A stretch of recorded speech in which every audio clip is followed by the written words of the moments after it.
श्री कृष्ण चैतन्य महाप्रभु भगवान हर युग में इस भौतिक संसार में अवतरित होते हैं। कोई भगवान को अवतरण का आदेश नहीं देता। भगवान जीवों पर दया दिखाने के लिए अवतार लेते हैं। पंडित भी इस बात को समझ नहीं पाते कि भगवान कैसे पृथ्वी पर अवतरित हो सकते हैं। लेकिन श्री कृष्ण ने भगवद गीता में कहा है, धर्म की रक्षा, साधुओं की रक्षा और दुष्टों के विनाश के लिए मैं हर युग में अवतरित होता हूँ।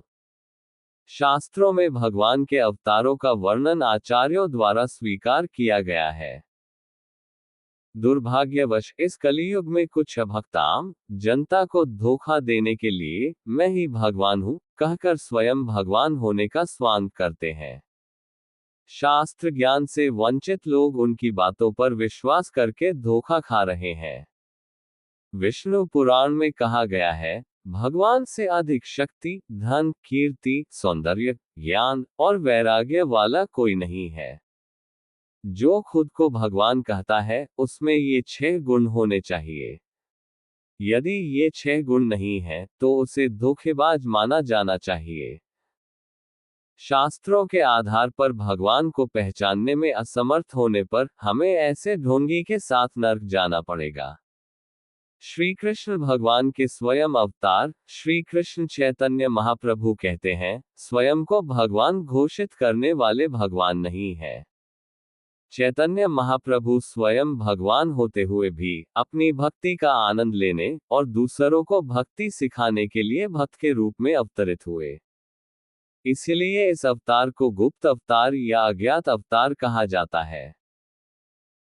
सत्ययुग में विष्णु का ध्यान करने से, त्रेतायुग में यज्ञ करने से और द्वापर युग में भगवान के चरणों की सेवा करने से जो फल मिलता है, वही फल कलियुग में केवल संकीर्तन भजन से प्राप्त किया जा सकता है। भागवत में बताया गया है कि कलियुग का युग धर्म हरे कृष्ण कृष्ण कृष्ण हरे हरे, हरे राम राम राम हरे हरे संकीर्तन है, जिसे श्री कृष्ण चैतन्य महाप्रभु ने प्रारंभ किया। चैतन्य महाप्रभु की परंपरा के भक्तों ने इस संकीर्तन आंदोलन को पूरे भारत में फैलाया। इसी परंपरा में भक्तिवेदांत स्वामी ने 1966 में न्यूयॉर्क शहर में अंतर्राष्ट्रीय कृष्ण भावनामृत संघ इस्कॉन की स्थापना की और इस संकीर्तन आंदोलन को पूरी दुनिया में प्रचारित किया। श्री कृष्ण चैतन्य महाप्रभु के बारे में पुराणों में इस प्रकार बताया गया है।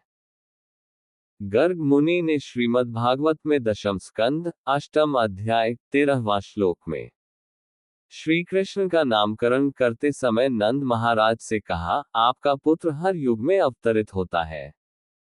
जो पिछले युगों में सफेद, लाल और पीले रंग में अवतरित हुए थे, वह अभी कृष्ण रूप में अवतरित हुए हैं। प्रहलाद महाराज ने श्रीमद् भागवतम सप्तम स्कंद, 9वां अध्याय, 38वां श्लोक में नरसिंह स्वामी की स्तुति करते समय चैतन्य महाप्रभु के बारे में इस प्रकार बताया, हे देव, इस प्रकार आप नर, पशु, ऋषि, देवता, मछली, कूर्म आदि रूपों में अवतरित होकर समस्त लोकों का पालन करते हुए दानवों का संहार करते हो। हे स्वामी, युगानुसार आप धर्म की रक्षा करते हो, लेकिन कलियुग में आप अपने को भगवान नहीं कहोगे, इसलिए आप त्रियुग 3 युगों में प्रकट होने वाले के नाम से जाने जाओगे। श्रीमद् भागवत के 11वें स्कंध के 5वें अध्याय के 32वें श्लोक में करभाजन योगी ने राजा निमि से इस प्रकार कहा, कलियुग में बुद्धिमान लोग संकीर्तन भजन द्वारा कृष्ण का गुणगान करने वाले भगवान के अवतार की पूजा करेंगे। कृष्ण का संकीर्तन करने वाले इस भगवान का रंग काला नहीं होगा, वह स्वयं कृष्ण भगवान होंगे। इस भगवान के साथ अनुयायी भी होंगे। महाभारत अनुशासन पर्व विष्णु सहस्रनाम में श्री चैतन्य महाप्रभु के नामों का अर्थ इस प्रकार है, सुवर्ण वर्ण, सोने जैसे पीले शरीर वाले। हेमांग, सोने जैसे सुंदर चमकते शरीर वाले। वरांग, उत्तम अंगों वाले। संन्यास कृच्छ्म, संन्यास धर्म को स्वीकार करने वाले। निष्ठा, शांति परायण, सभी प्राणियों को समान भाव से देखते हुए भगवान की भक्ति सिखाने वाले। भविष्योत्तर पुराण के प्रतिसर्ग पर्व में देवताओं ने नारायण की इस प्रकार स्तुति की। हे नारायण, आप कलियुग में पतित जीवों पर करुणा करके स्वर्ण रंग में शचीदेवी के पुत्र के रूप में अवतरित होकर अपनी भक्ति का साधन करते हुए सभी को भक्ति सिखाओगे। पुराणों में इस प्रकार वर्णित श्री कृष्ण भगवान के अवतार श्री कृष्ण चैतन्य महाप्रभु वर्तमान बंगाल राज्य के नवद्वीप स्थित मायापुर में जगन्नाथ मिश्रा और शची देवी नामक ब्राह्मण दंपति के घर 1486 में अवतरित हुए। श्री कृष्ण चैतन्य महाप्रभु का जन्म नाम विश्वम्भर था। श्री कृष्ण चैतन्य महाप्रभु ने पहले लक्ष्मी प्रिया से विवाह किया। लक्ष्मी प्रिया के शरीर त्यागने के बाद उन्होंने विष्णु प्रिया से विवाह किया। जैसे श्री कृष्ण ने स्वयं भगवान होते हुए भी लोक शिक्षा के लिए सांदीपनि को गुरु रूप में स्वीकार किया, उसी प्रकार श्री कृष्ण चैतन्य महाप्रभु ने भी भगवान होते हुए भी लोक शिक्षा के लिए मध्व संप्रदाय के माधवेंद्रपुरी के शिष्य ईश्वरपुरी से हरिनाम मंत्र दीक्षा ली। 24 वर्ष की आयु में उन्होंने केशव भारती से संन्यास ग्रहण किया। उनका संन्यास नाम श्री कृष्ण चैतन्य था। चैतन्य महाप्रभु ने हरिनाम संकीर्तन करते हुए कई मायावादियों को कृष्ण भक्त बना दिया। चैतन्य महाप्रभु ने पुरी में 24 वर्ष बिताए।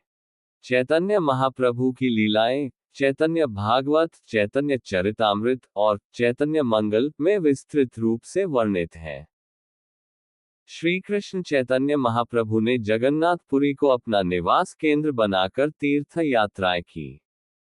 विभिन्न तीर्थ स्थलों के कुंडों में स्नान करते हुए, वहां के अर्चा मूर्तियों के दर्शन करते हुए, उन्होंने तिरुपति में कोदंडराम स्वामी के दर्शन किए और तिरुमला जाकर वेंकटेश्वर स्वामी के भी दर्शन किए।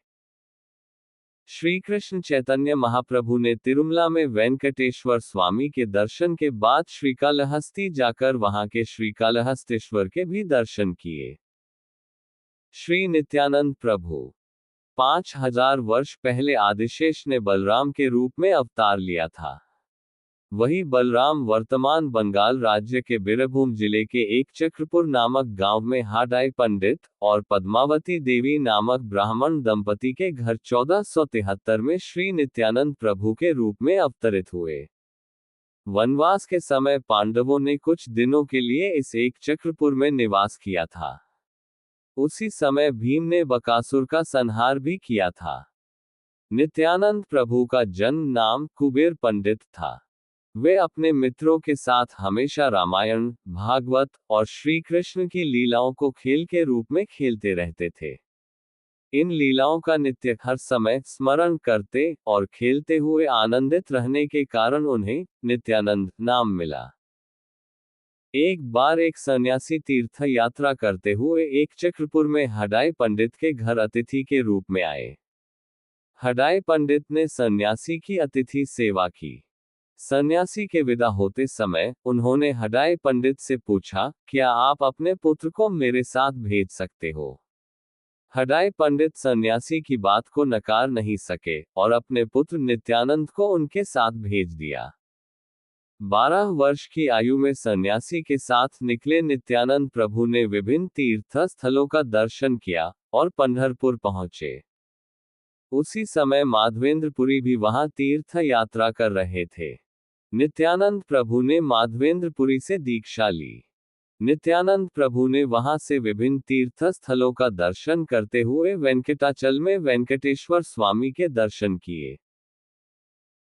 बाद में श्री कृष्ण भगवान के अवतार श्री कृष्ण चैतन्य महाप्रभु के नेतृत्व में गृहस्थ आश्रम को स्वीकार कर कृष्ण भक्ति का साधन करते हुए उन्होंने श्री कृष्ण का प्रचार किया। नित्यानंद प्रभु की लीलाओं को चैतन्य चरितामृत, चैतन्य भागवत और चैतन्य मंगल में विस्तार से वर्णित किया गया है। श्री वल्लभाचार्य वल्लभाचार्य का जन्म 1479 में मध्य प्रदेश के रायपुर जिले के चंपारण्य नामक गांव में लक्ष्मण भट्ट और एलम्मा नामक ब्राह्मण दंपति के यहाँ हुआ था। लक्ष्मण भट्ट वल्लभाचार्य के जन्म के बाद अपने गांव कानकरवाड़ा या कनकरवाड़ा, जो वर्तमान में आंध्र प्रदेश के कृष्णा जिले में कृष्णा नदी के तट पर स्थित है, वहां चले गए थे। जब वल्लभाचार्य 11 वर्ष के थे, लक्ष्मण भट्ट अपनी पत्नी एलम्मा और वल्लभाचार्य के साथ तिरुमला में वेंकटेश्वर स्वामी के दर्शन के लिए आए थे। वेंकटेश्वर स्वामी के दर्शन के बाद लक्ष्मण भट्ट तिरुमला से ही भगवतधाम वापस चले गए। वल्लभाचार्य अपनी माता के साथ तिरुमला से अपने पैतृक गांव लौट आए। वल्लभाचार्य जी तीर्थ यात्राओं के दौरान अपने शिष्यों के साथ तिरुमला पहुंचे। वहां उन्होंने स्वामी पुष्करणी में स्नान किया और श्री वराह स्वामी एवं श्री वेंकटेश्वर स्वामी के दर्शन किए। श्री वादिराज तीर्थ मध्व संप्रदाय के वादिराज तीर्थ का जन्म 1480 में कर्नाटक के उडुपी के पास स्थित हुविनकेरे गांव में गौरी और रामाचार्य नामक दंपति के यहाँ हुआ। वादिराज तीर्थ ने वागीश तीर्थ से संन्यास ग्रहण किया। जब उन्होंने तिरुमला का दर्शन किया तो उन्हें तिरुमला पर्वत शालिग्राम के रूप में दिखाई दिया और उन्होंने घुटनों पर चलकर पर्वत की चढ़ाई की और श्रीनिवास को शालिग्राम माला अर्पित की। वादिराज तीर्थ ने श्रीनिवास पर कई कीर्तन रचे, जिनमें से 2 की भावना निम्नलिखित है। प्रकाशमान वेंकट पर्वत पर निवास करने वाले श्रीनिवास, मुझे सदा बचाओ। सभी देवता श्रीनिवास के दास हैं। श्रीनिवास ऊंचे पर्वत पर खड़े होकर अपने भक्तों को देख रहे हैं और उनकी रक्षा कर रहे हैं। 2 हाथों में शंख और चक्र धारण किए, तीसरे हाथ से अपने चरणों की ओर इशारा करते हुए और चौथे हाथ से अभय प्रदान करते हुए, जो भी मेरे चरणों को स्मरण करेगा उसे इस भवसागर से पार कराऊंगा, ऐसा अभय दे रहे हैं। शेषनाग पर शयन करने वाले नारायण अब अपने भक्तों की रक्षा के लिए शेषाचल पर खड़े हैं। उन्होंने राम अवतार में शेषनाग के अवतार लक्ष्मण की सेवा स्वीकार की और कृष्ण अवतार में शेषनाग के अवतार बलराम का सम्मान किया। नारायण के भक्तों में शेषनाग प्रमुख है। ब्रह्मा और शिव जैसे देवता श्रीनिवास के दास हैं। वेंकटगिरिनाथ श्रीनिवास समस्त कारणों के मूल कारण है। सभी लोगों के दुखों को दूर करने वाले श्रीनिवास की बराबरी करने वाला कोई नहीं है। हे श्रीनिवास, जैसे आपने द्रौपदी की प्रार्थना सुनकर उसे भरी सभा में बचाया था, वैसे ही मेरी प्रार्थना सुनकर मुझे भी बचाओ। श्री पुरंदर दास। पुरंदर दास का जन्म 1484 में कर्नाटक में वरदप्पा और रुक्मिणी नामक दंपति के यहाँ हुआ। वरदप्पा और रुक्मिणी संतानहीन होने के कारण तिरुमला आए और यहाँ आकर वेंकटेश्वर स्वामी के दर्शन किए और एक पुत्र की प्रार्थना की। वेंकटेश्वर स्वामी की कृपा से उन्हें एक पुत्र प्राप्त हुआ। स्वामी की कृपा से जन्म लेने के कारण उस बालक का नाम श्रीनिवास रखा गया। पुरंदर दास ने 4,75,000 कीर्तन रचे। उनमें से अब केवल 1,000 कीर्तन उपलब्ध हैं। इनमें से कुछ वेंकटेश्वर स्वामी के बारे में हैं, जिनमें से 2 की भावना निम्नलिखित है। भक्तों की पीड़ा दूर करने के लिए गरुड़ पर तेजी से आने वाले भगवान हरि। भक्तवत्सल, कृपया मेरे सांसारिक जीवन के भय और पीड़ाओं को दूर करें, स्वामी। मैं आपकी दया और करुणा पर निर्भर हूँ। हे भगवान, ब्रह्मांड में जीवों की सृष्टि, रक्षा और विनाश की जिम्मेदारी लेने वाले, इस ब्रह्मांड के संचालन का मूल कारण आप हैं, ये सत्य को समझना और आपके असीमित पवित्र गुणों का गुणगान करना बहुत आनंददायक है। आपकी सहस्रनाम संकीर्तन के आनंद के अमृत में डूबे भक्त सभी चीजों को भूल जाते हैं और अपने मन को व्यर्थ कार्यों में नहीं जाने देते। हे भगवान, वैंतेय गरुड़ को वाहन बनाने वाले, असुरों का नाश करने वाले भगवान, हे कमल जैसे नेत्रों वाले, दुर्योधन के दरबार में संदेश ले जाकर पांडवों के लिए तर्क करने वाले करुणामूर्ति, कृपया अपनी दयापूर्ण दृष्टि मुझ पर डालें और मुझे बचाएं। हे शेषाद्रि शेखर विभो, आप अपने भक्तों की रक्षा करने में कभी असफल नहीं होते। हे जगदीश, कृपया मुझे सही मार्ग दिखाओ और इस भयानक स्थिति से उबारो। कृपया मुझे सांसारिक समुद्र से पार कराओ। वेंकटाचल पर निवास करने वाले श्रीनिवास नारद मुनि तुम्बुरु के दिव्य संगीत और अपने पुत्र ब्रह्मा की स्तुतियों का आनंद लेते हुए कमल जैसी आंखों और शंख चक्र से युक्त अपने चिदानंद रूप में हमें दर्शन दे रहे हैं। श्री हाथीराम बाबा जी। हाथीराम बाबा जी उत्तर भारत से तिरुमला आए थे। वे एक महान भक्त थे। वे दिल्ली से लगभग 36 किलोमीटर दूर स्थित क्रीडल नामक गांव से थे। अपने गुरु की अनुमति से तीर्थ यात्राएं करते हुए लगभग 1500 में वे तिरुमला पहुंचे। हाथीराम बाबाजी श्री वेंकटेश्वर स्वामी से बात करते थे और उनके साथ पासों खेल खेलते थे। उस पाचिक खेल में श्री वेंकटेश्वर स्वामी अपना खेल भी हाथीराम बाबाजी से खिलवाते थे। हाथीराम बाबाजी को वेंकटेश्वर स्वामी के महान भक्त के रूप में सभी सम्मानित करते थे। हाथीराम बाबाजी के साथ की जाने वाली बातचीत में वेंकटेश्वर स्वामी की कही गई बातें अन्य किसी को सुनाई नहीं देती थी। कुछ लोग गिरिधर राजा, जो चित्तूर के शासक थे, के पास शिकायत करने गए कि हाथीराम बाबा अपनी महत्ता दिखाने के लिए वेंकटेश्वर स्वामी से बातचीत का नाटक कर रहे हैं। वे खुद ही दोनों ओर से पासे खेलते हैं और कहते हैं कि वे वेंकटेश्वर स्वामी के साथ खेल रहे हैं। गिरिधर राजा ने हाथीराम बाबा को बुलाकर उनसे शिकायत बताई और कहा, यदि तुम वास्तव में वेंकटेश्वर स्वामी के भक्त हो तो इसे साबित करना होगा। यहाँ पूरी तरह से गन्ने से भरे कमरे में अगले दिन सुबह तक स्वामी की मदद से इन्हें खाना होगा, अन्यथा तुम्हें सजा मिलेगी। उन्होंने हाथीराम बाबा को गन्ने से भरे कमरे में बंद कर दिया। हाथीराम बाबा ने रात में प्रार्थना की, स्वामी, मैं इतने सारे गन्ने नहीं खा सकता। अगर मैं इन्हें नहीं खाऊंगा तो राजा मुझे सजा देगा। राजा को सजा देने से राजा को पाप लगेगा। ऐसा नहीं होना चाहिए। लोगों ने मुझ पर झूठा आरोप लगाया है, इसे आप ही साबित कर सकते हो। और फिर वे सो गए। रात में वेंकटेश्वर स्वामी हाथी के रूप में आए और कमरे में सभी गन्ने खाकर गरजने लगे। इस आवाज को सुनकर हाथीराम बाबा जागे और हाथी के रूप में वेंकटेश्वर स्वामी की स्तुति करने लगे। सेवकों ने राजा के पास जाकर कहा, जिस कमरे में हाथीराम बाबा बंद हैं, वहां एक हाथी गरज रहा है। गिरिधर राजा आए और जैसे ही उन्होंने दरवाजा खोला, वह हाथी सभी के सामने भाग गया। हाथीराम बाबा वेंकटेश्वर स्वामी की स्तुति करते रहे। राजा समझ गए कि वेंकटेश्वर स्वामी स्वयं हाथी के रूप में आकर गन्ने खा गए। गिरिधर राजा ने हाथीराम बाबाजी को सच्चा भक्त मानकर उन्हें वेंकटेश्वर स्वामी मंदिर का अधिकारी नियुक्त किया और उन्हें अपना गुरु स्वीकार किया। हाथीराम बाबाजी ने वेंकटेश्वर स्वामी की सेवा में कई कार्य किए।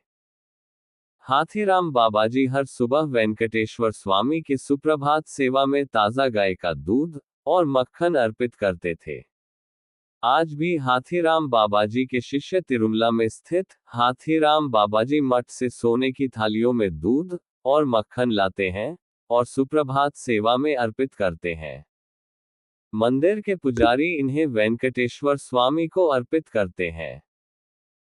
लोगों ने जब सुना कि वेंकटेश्वर स्वामी ने स्वयं हाथी के रूप में आकर हाथीराम बाबाजी की रक्षा की और गिरिधर राजा ने उन्हें अपना गुरु मान लिया, तो वे हजारों की संख्या में हाथीराम बाबाजी के दर्शन के लिए आने लगे।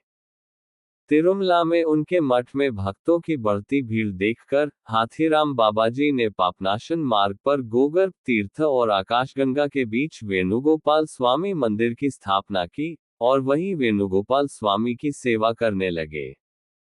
वहां हाथीराम बाबाजी केवल राई नामक पेड़ के पत्ते खाते थे। ये पेड़ अब भी वहां मौजूद है और उसके पत्ते लोग खा सकते हैं। दीपावली के एक दिन पहले हाथीराम बाबाजी ने वेणुगोपाल स्वामी मंदिर प्रांगण में जीवित समाधि ली। हर साल हाथीराम बाबाजी के जीवित समाधि के दिन तिरुमला स्थित हाथीराम बाबाजी मठ से लड्डू गोपाल मूर्ति को उनकी समाधि के पास लाकर उत्सव और पूजा की जाती है। पहले हाथीराम बाबाजी को केवल बाबाजी कहा जाता था, लेकिन वेंकटेश्वर स्वामी के हाथी के रूप में आकर बचाने के कारण वे हाथीराम बाबाजी के नाम से प्रसिद्ध हो गए। हाथी का मतलब है हाथी और राम का मतलब है आनंद देने वाला। हाथीराम का अर्थ है हाथी के रूप में आकर बाबाजी को आनंद देने वाला। श्री कनक दास। कनक दास का जन्म 1509 में कर्नाटक के कागिनेल गांव में हुआ था। कनक दास को खेत में हल जोतते समय सोना मिला। उस सोने से उन्होंने अपने गांव में एक मंदिर का निर्माण किया और आदि केशव मूर्ति की स्थापना की। उन्होंने इस मंदिर में तिरुमला के वेंकटेश्वर स्वामी की पूजा विधि शुरू की। कनक दास व्यास राय के शिष्य थे। कनक दास ने तिरुमला जाने और वेंकटेश्वर स्वामी के दर्शन करने का निश्चय किया। स्वामी ने वहां पूजा करने वाले पुजारी को स्वप्न में दर्शन दिए और कहा, मेरा भक्त कनक दास आ रहा है। तुम पहाड़ के नीचे जाकर मेरा तीर्थ प्रसाद देकर उसका स्वागत करो। पुजारी पहाड़ के नीचे आए और सीढ़ियों के पास खड़े होकर आने वाले हर व्यक्ति से पूछने लगे, आप कनक दास हैं? कनक दास से भी यही प्रश्न पूछा गया। जब कनक दास ने पूछा, क्यों ऐसा पूछ रहे हैं? पुजारियों ने उत्तर दिया, रात में वेंकटेश्वर स्वामी ने स्वप्न में दर्शन देकर कहा कि मेरा भक्त कनक दास आ रहा है। उसे तीर्थ प्रसाद देकर उसका स्वागत करो। इसलिए हम सब से पूछ रहे हैं। कनक दास ने सोचा कि सब उन्हें सम्मान देंगे, इसलिए उन्होंने कहा, मेरा आगे जाने वालों के पीछे और पीछे आने वालों से आगे कनक दास आ रहे हैं, और आगे बढ़ गए। कनक दास वेंकटाचलम पहुंचे, वहां के विभिन्न तीर्थों में स्नान किया और वराह स्वामी और वेंकटेश्वर स्वामी के दर्शन किए। उन्होंने वेंकटेश्वर स्वामी से प्रार्थना की, हे श्री हरि, आप मुक्ति देने वाले और परमात्मा हो। मैं नर जन्म में जन्म लेने वाला कीड़ा और पापी हूँ। इस माया जाल में फंसा ये शरीर आपका है। हे वेंकटेश्वर स्वामी, आप स्वतंत्र हो। मुझे अपने दासों का दास बनाकर जन्म और मृत्यु के बंधनों से मुक्त करो। श्री राघवेंद्र स्वामी। राघवेंद्र स्वामी का जन्म 1595 में तमिलनाडु के भुवनगिरी में तिम्मन्ना भट्ट और गोपिकांबा दंपति के यहाँ हुआ था। तिम्मन्ना भट्ट और गोपिकांबा ने संतानहीन होने के कारण तिरुमला जाकर वेंकटेश्वर स्वामी से संतान की प्रार्थना की। वेंकटेश्वर स्वामी की कृपा से राघवेंद्र स्वामी का जन्म हुआ। स्वामी की कृपा से जन्म होने के कारण दंपति ने अपने पुत्र का नाम वेंकटनाथ रखा। वेंकटनाथ ने मध्व संप्रदाय के सुधींद्र तीर्थ से संन्यास लिया। उनका संन्यास नाम राघवेंद्र तीर्थ था। इन्हें ही राघवेंद्र स्वामी के नाम से जाना जाता है। संन्यास लेने के बाद उन्होंने अपने शिष्यों के साथ तीर्थ यात्राएं की, विभिन्न तीर्थों में स्नान किया और मूर्तियों के दर्शन किए। अंत में उन्होंने तिरुमला में वेंकटेश्वर स्वामी के दर्शन किए।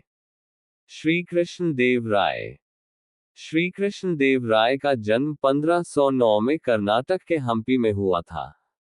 श्री कृष्ण देव राय ने तिरुमला की 2 बार यात्रा की और वेंकटेश्वर स्वामी के दर्शन किए।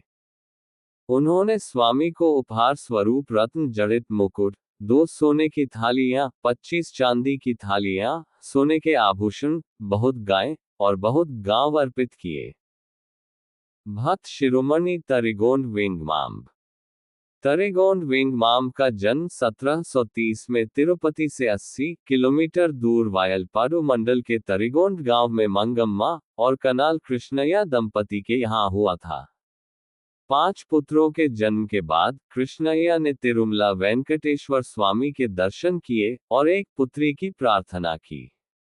वेंकटेश्वर स्वामी की कृपा से जन्म लेने के कारण पुत्री का नाम वेंकम्मा रखा गया। घर पर ही बड़ों से भागवत, रामायण और वेंकटेश्वर स्वामी की लीलाएं सुनने वाली वेंकम्मा छोटी उम्र से ही वेंकटेश्वर स्वामी का ध्यान करती थी। वह किसी से ज्यादा बात नहीं करती थी, इसलिए लोग सोचते थे कि वेंकम्मा पर भूत प्रेत का साया है।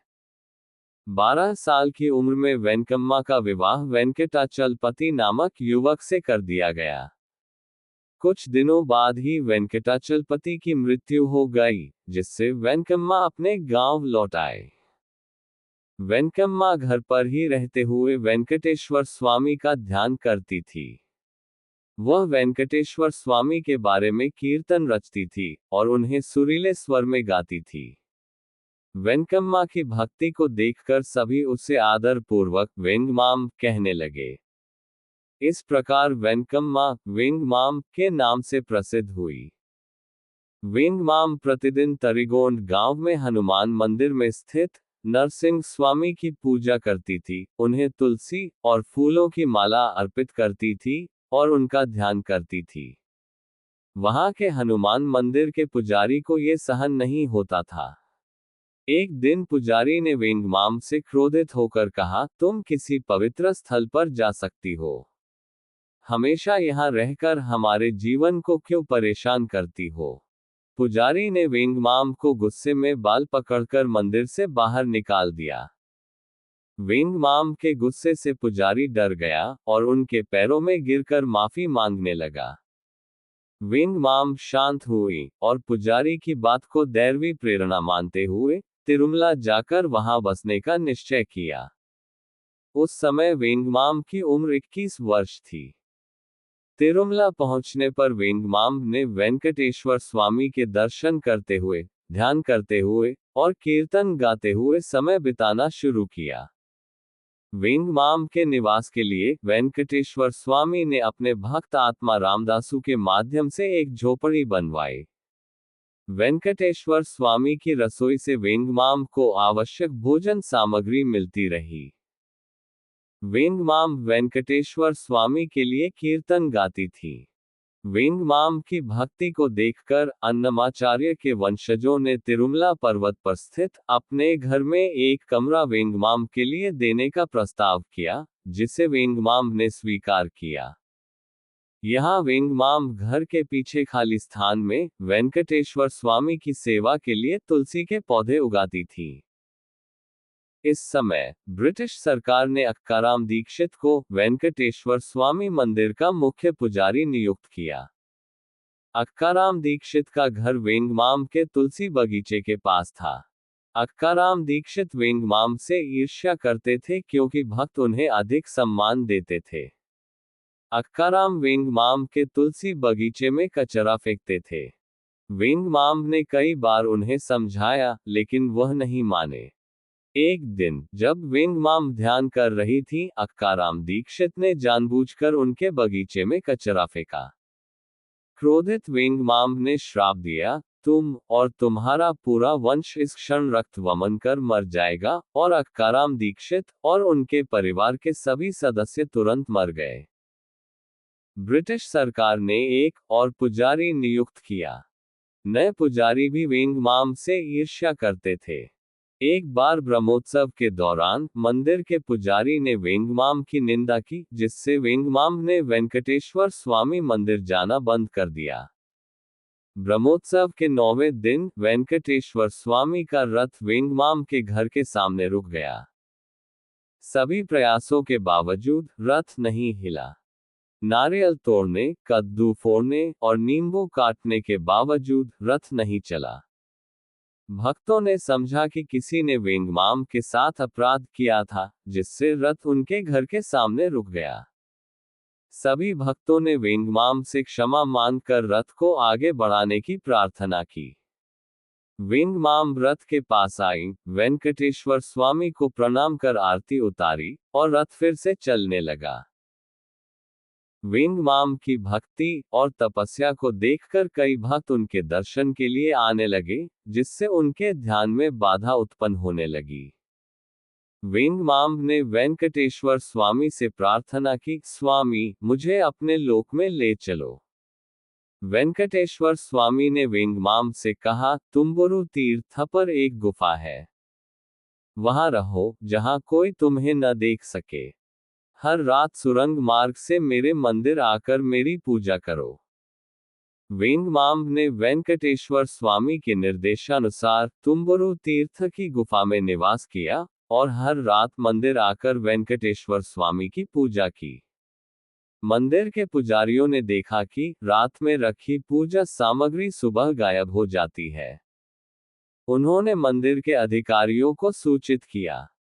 अधिकारियों ने कहा, कई दिनों से वेंगमाम दिखाई नहीं दे रही है। वह तिरुमला में कहीं रहकर रात में गुप्त रूप से मंदिर में प्रवेश कर पूजा कर रही होंगी। इसलिए आश्चर्यचकित न हो। एक रात एक पुजारी ने मंदिर में छिपकर देखा।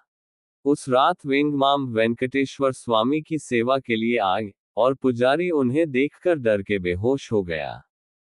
सुबह अन्य पुजारियों ने उसे उठाया और उसने पूरी घटना बताई।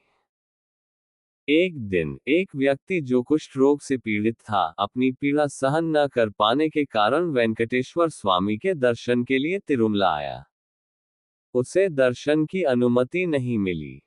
वह आत्महत्या करने के लिए तुम्बुरु तीर्थ गया। आत्महत्या से पहले उसने जोर से प्रार्थना की, गोविंदा, वेंकटेशा, श्रीनिवासा, बालाजी, मुझे जन्म मृत्यु के बंधनों से मुक्त करो, स्वामी। वेंगमाम ने गुफा से बाहर आकर उसकी दयनीय स्थिति देखी और कहा, तुम्हारा कुष्ठ रोग ठीक हो जाएगा। मुझे यहाँ देखने की बात किसी को मत बताना। अगर किसी को बताया तो तुम्हारा सिर फट जाएगा और तुम मर जाओगे। वेंगमाम ने उसे अपनी आंखें बंद करने को कहा। जब उसने आंखें बंद की तो वह तिरुमला के स्वामी पुष्करिणी से बाहर आया और उसका रोग पूरी तरह से ठीक हो गया। उसने किसी को नहीं बताया कि उसका कुष्ठ रोग कैसे ठीक हुआ। इस चमत्कार के कारण सभी उसका सम्मान करने लगे। कुछ दिनों बाद उसने तुम्बुरु तीर्थ पर वेंगमाम से मिलने की बात बताई और तुरंत उसका सिर फट गया और वह मर गया। जब भक्तों को पता चला कि वेंगमाम तुम्बुरु तीर्थ पर हैं, तो वे बड़ी संख्या में उनके दर्शन के लिए आने लगे। तुम्बुरु तीर्थ पर भक्तों की भीड़ सहन न कर पाने के कारण वेंगमाम फिर से तिरुमला मंदिर के पास आ गई। कुछ दिनों बाद वेंगमाम ने वेंकटेश्वर स्वामी से प्रार्थना की, स्वामी, भक्तों की भीड़ सहन नहीं हो रही है। मुझे अपने लोक में ले चलो। वेंकटेश्वर स्वामी ने कहा, तुम जीवित समाधि में प्रवेश करो। वेंगमाम ने तिरुमला में वराह स्वामी मंदिर के पास अन्नमाचार्य वंशजों के घर के पीछे तुलसी बगीचे में समाधि बनवाई और उसमें प्रवेश कर गई। आज भी वहां वेंगमाम की समाधि देखी जा सकती है। श्री त्यागराजु। श्रीराम के भक्त त्यागराजु का जन्म 1767 में आंध्र प्रदेश के कृष्णा जिले में रामब्रह्मम और सीतम्मा दंपति के यहाँ हुआ। एक बार त्यागराजु अपने शिष्यों के साथ तीर्थ यात्रा करते हुए तिरुमला वेंकटेश्वर स्वामी के दर्शन के लिए गए। लेकिन तब तक पुजारियों ने मंदिर का पर्दा बंद कर दिया था। त्यागराजु के शिष्यों ने पुजारियों से प्रार्थना की कि पर्दा हटाकर दर्शन कराएं। पुजारियों ने कहा, शास्त्र नियमों के अनुसार एक बार बंद करने के बाद पर्दा फिर से नहीं खोला जा सकता। तब त्यागराजु ने इस प्रकार प्रार्थना की, हे तिरुमला वेंकटरमणा, मेरे भीतर की अज्ञानता का पर्दा हटाओ। स्वामी, हे परम पुरुष, धर्म और मुक्ति से दूर ले जाने वाले इस अज्ञानता के पर्दे को मुझसे हटाओ। यह अज्ञानता इस प्रकार है जैसे भूखी मछली चारा खाने के लिए जाती है और मर जाती है, जैसे भोजन करते समय मक्खी परेशानी पैदा करती है, और जैसे हरि का ध्यान करते समय मन क्षुद्र लोगों के पास चला जाता है। जैसे जानवर शिकारी के जाल को पहचान नहीं पाते और उसमें फंस जाते हैं, वैसे ही मैं अहंकार और अज्ञानता के जाल में फंस गया हूं। हे वेंकटरमना, कृपा करके मुझे आशीर्वाद दो और मुझ पर से इस अहंकार और अज्ञानता के पर्दे को हटाओ, स्वामी। इस कीर्तन को गाते ही पर्दा खुल गया। वहां उपस्थित सभी भक्त त्यागराजू के साथ वेंकटेश्वर स्वामी के दर्शन कर बहुत प्रसन्न हुए। कृष्ण कृपामूर्ति श्री श्रीमद एसी भक्ति वेदांत स्वामी श्रील प्रभुपाद। कृष्ण कृपामूर्ति श्री श्रीमद एसी भक्ति वेदांत स्वामी श्रील प्रभुपाद का जन्म 1896 में कलकत्ता में रजनी और गौर मोहन डे दंपति के यहाँ हुआ। उन्होंने श्रील भक्ति सिद्धांत सरस्वती गोस्वामी प्रभुपाद से हरिनाम दीक्षा और भक्ति प्रज्ञा केशव स्वामी से संन्यास लिया। 1966 में उन्होंने अमेरिका के न्यूयॉर्क शहर में अंतर्राष्ट्रीय कृष्ण चैतन्य संघ इस्कॉन की स्थापना की। श्रीमद्भागवतम के 12 स्कंध तृतीय अध्याय के 52वें श्लोक में इस प्रकार वर्णन किया गया है। कृत्याध्यायतो विष्णु त्रेतायायजतो मखे द्वापरे परिचर्याया कलो तद्धरि कीर्तनाथ। कृतयुग में विष्णु का ध्यान करने से, त्रेतायुग में यज्ञ करने से और द्वापर युग में भगवान के चरणों की सेवा करने से जो फल मिलता है, वो कलियुग में केवल हरे कृष्ण महामंत्र के जप से प्राप्त हो सकता है। कले संतरण उपनिषद में इस प्रकार कहा गया है। हरे कृष्ण कृष्ण कृष्ण हरे हरे, हरे राम राम राम हरे हरे। इति षोडशकम नामना कलिकलशनाशनम नातः परतरोपायः सर्ववेदेषु दृश्यते। 16 नामों वाला ये हरे कृष्ण महामंत्र इस कलियुग के सभी दोषों को नष्ट करता है। चारों वेदों में से इसे खोजने के लिए कोई अन्य सरल मार्ग नहीं है। श्रील प्रभुपाद ने शास्त्रों के आधार पर इस प्रकार प्रचारित किया कि मानव जन्म भगवान को समझने के लिए है, न कि निरंतर जंतुओं की तरह व्यतीत करने के लिए। भगवान को केवल भक्ति पथ से ही समझा जा सकता है। उन्होंने इस विचार को दुनिया भर में प्रचारित किया। श्रील प्रभुपाद इस प्रचार को करते हुए 25 अप्रैल 1974 को हैदराबाद से विमान से तिरुमला के लिए गए। तिरुमला तिरुपति देवस्थानम के प्रबंधक ने श्रील प्रभुपाद और उनके भक्त दल का सम्मानपूर्वक स्वागत किया और उनके ठहरने के लिए 2 कमरे दिए। उस समय तिरुमला वेंकटेश्वर स्वामी के दर्शन के लिए प्रतिदिन 15,000 लोग आते थे। इसके कारण दर्शन के लिए बहुत समय तक इंतजार करना पड़ता था। लेकिन देवस्थानम ने श्रील प्रभुपाद और उनके भक्त दल को सीधे वेंकटेश्वर स्वामी के दर्शन के लिए ले जाने की अनुमति दी। दर्शन के लिए इंतजार कर रहे भक्त गोविंदा गोविंदा का जयकारा कर रहे थे। लेकिन जब श्रील प्रभुपाद ने वेंकटेश्वर स्वामी के दर्शन किए, तो उन्होंने गोविंदम आदि पुरुषोत्तमहं भजामि नामक कीर्तन गाया। इसके बाद कमरे में रहते हुए श्रील प्रभुपाद ने अपने शिष्यों से कहा, हालांकि कई लोग भगवान का अस्तित्व नहीं है ऐसा प्रचार कर रहे हैं, लेकिन फिर भी करोड़ों लोग बालाजी के दर्शन के लिए जा रहे हैं। ये भगवान के प्रति जनता के विश्वास का प्रमाण है।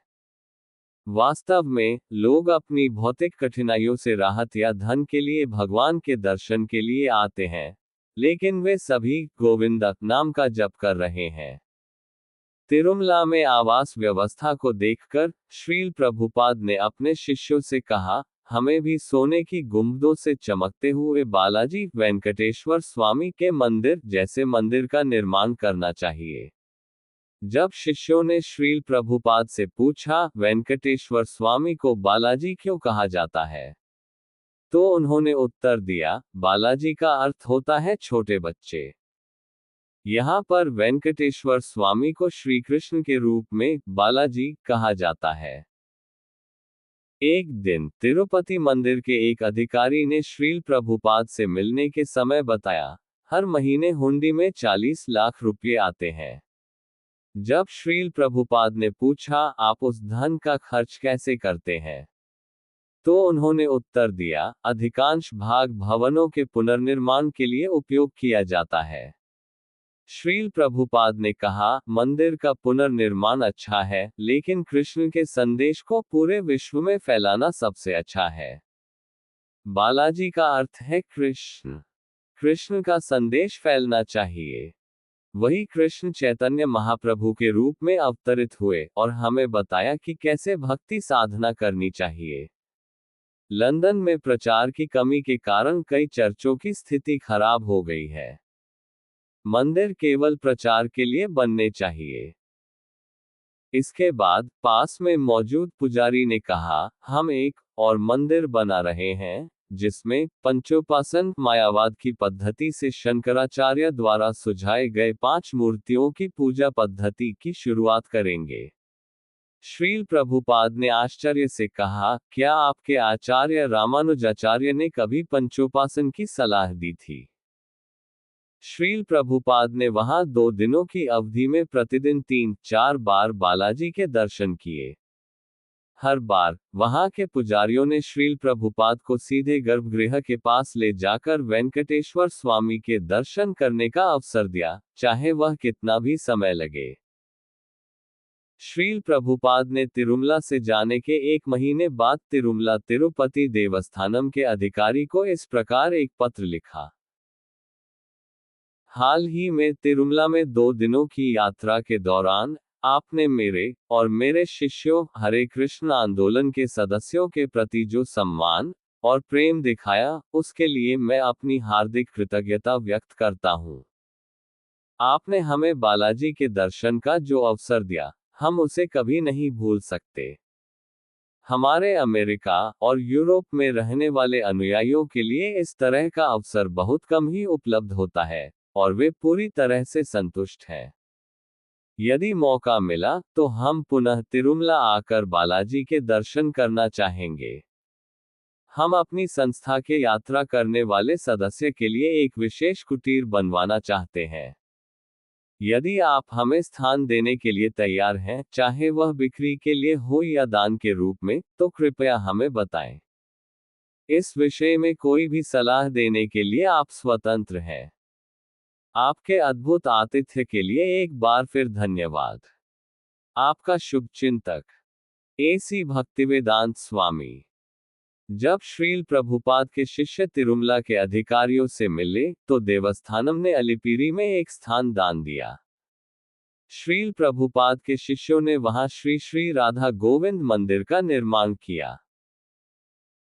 एक बार जब श्रील प्रभुपाद हैदराबाद में 7 मंत्रियों से मिले, तो उन्होंने उनके साथ बालाजी के विषय में जो चर्चा किया उसका सारांश यह है कि मानव जन्म यज्ञ के लिए भगवान को समझने के लिए प्रयोजित किया गया है। आपके नजदीक तिरुमला में बालाजी मंदिर है। बालाजी को बहुत अधिक आय प्राप्त होती है। उस आय का उपयोग केवल बालाजी की संतुष्टि के लिए होना चाहिए, अन्य कार्यों के लिए नहीं। भगवान के ज्ञान के अभाव में कई लोग दुखी हो रहे हैं, इसलिए उस आय का उपयोग भगवान के ज्ञान का प्रचार करने के लिए करना चाहिए। लोग बालाजी को बहुत धन अर्पित करते हैं। उस धन का उपयोग भगवद गीता में बताए गए रहस्यमय ज्ञान को पूरे विश्व में प्रचारित करने के लिए होना चाहिए। यही श्री चैतन्य महाप्रभु का उद्देश्य है। चैतन्य महाप्रभु ने कहा, मेरी आज्ञा से आप सभी गुरु बनकर दूसरों को श्री कृष्ण के उपदेशों का प्रचार करें। इस प्रकार भगवद गीता और भागवत कथा में बताए गए श्री कृष्ण के आदेशों का पालन करें। इस प्रकार गुरु बनकर हर किसी को मुक्ति दिलाने की कोशिश करें। यदि आप भगवद गीता का प्रचार करेंगे, तो भारत को महानता प्राप्त होगी। बालाजी के धन का उपयोग केवल कृष्ण भक्ति के प्रचार के लिए होना चाहिए, अन्य लाभ के लिए नहीं। यही मेरा निवेदन है। अभी भी भारत में कई भक्त हैं, कई कृष्ण भावनाभावित व्यक्ति हैं। विशेष रूप से इस प्रदेश में आप बालाजी के महान भक्त हैं। बालाजी भगवान श्री कृष्ण ही हैं, बाल कृष्ण। इसलिए मैं यह इच्छा करता हूं कि सरकार का संचालन बालाजी अर्थात भगवान श्री कृष्ण के मार्गदर्शन में हो। यही मेरी प्रार्थना है और जो नियम, आदेश और विधान हैं, वे सभी भगवद गीता में वर्णित हैं। आंध्र प्रदेश के 7 मंत्रियों के साथ वार्ता 22 अगस्त 1976 हैदराबाद। श्रील प्रभुपाद ने भगवद गीता के 13वें अध्याय के 15वें श्लोक का प्रवचन करते हुए कहा, मायावादियों का मानना है कि भगवान का कोई विशेष रूप नहीं है। यदि भगवान के पास इंद्रियां नहीं होती हैं, तो वह निराकार रूपहीन होते। कृष्ण ने कहा कि मैं हर चीज को सुन सकता हूं और देख सकता हूं। इसका मतलब यह है कि कृष्ण के पास आंखें, कान, पैर, हाथ, सभी इंद्रियां हैं। भगवान के अंग भौतिक नहीं है। हम केवल भौतिक वस्तुओं को देख सकते हैं, इसलिए भगवान ने हमें अर्चारूप में दर्शन दिया, जिससे हम उनके दिव्य रूप को देख सके। जो कोई अर्चारूप को पत्थर मानता है या गुरु को साधारण व्यक्ति मानता है, वह गधे के समान होता है, जैसा कि शास्त्र में कहा गया है। रामानुजाचार्य, मध्वाचार्य जैसे महान आचार्यों ने हजारों मंदिरों की स्थापना की। आज भी तिरुमला के वेंकटेश्वर स्वामी के दर्शन के लिए हजारों लोग आते हैं। क्या वे सभी मूर्ख हैं? क्या वे केवल पत्थर को देखने के लिए जाते हैं? अर्चारूप में भगवान को देखने के लिए हमें पहले एक भक्त बनना होगा। तभी हम उस पत्थर में भगवान को देख सकेंगे। आभार। इस पुस्तक के प्रकाशन और वितरण के लिए प्रेरणा तथा मार्गदर्शन प्रदान करने वाले मेरे गुरुदेव, परम पूज्य श्री भक्ति विकास स्वामी जी का मैं हार्दिक आभारी हूँ। मैं उन सभी भक्तों का भी हार्दिक आभारी हूँ जिन्होंने विभिन्न प्रकार से इस कार्य में सहायता की। वारंगल के नारायण जी ने आर्थिक सहायता प्रदान करके मुझे प्रोत्साहित किया। इस्कॉन भरूच गुजरात के भक्तों ने तकनीकी उपकरणों तथा साहित्य की आपूर्ति करके अनेक प्रकार से सहयोग दिया। मुद्रण कार्य के लिए सव्यसाची प्रभु, अच्युत प्रभु, वेणुगोपाल कृष्ण प्रभु और पूर्णब्रह्म प्रभु ने विभिन्न व्यवस्थाएं करके महत्वपूर्ण सहायता प्रदान की। मैं उन सभी भक्तों का भी हार्दिक आभारी हूं जिन्होंने इस पुस्तक के हिंदी अनुवाद और प्रकाशन में सहायता की है। विशेष रूप से संपादन तथा प्रूफ शोधन के लिए रामप्रिया माताजी, रेणुका सुंदरी माताजी, महेशानी माताजी, राघवानंद प्रभु, कमलानंद प्रभु, युयुधान प्रभु, अरिष्टहा प्रभु और भक्त बलवंत का मैं विशेष रूप से आभारी हूँ। लेखक परिचय। श्रीनिवास सेवानंद दास 2004 से 2009 तक तिरुपति इस्कॉन मंदिर में और 2010 से 2012 तक भीमावरम इस्कॉन मंदिर में कई सेवाएं कर चुके हैं। उन्होंने 2010 में परम पूज्य भक्ति विकास स्वामी से दीक्षा लेकर उनके आदेशानुसार तेलंगाना राज्य में हर गांव में हरिनाम संकीर्तन पदयात्रा में 2013 से 2020 तक भाग लिया। यह पदयात्रा 2021 में तेलंगाना से गुजरात के भरूच इस्कॉन मंदिर तक आई। वे भी पदयात्रा के साथ भरूच आए और अब तक पदयात्रा में सेवाएं जारी रख रहे हैं। श्रीनिवास सेवानंद दास। संपर्क संख्या 9,54,22,09,593। मध्व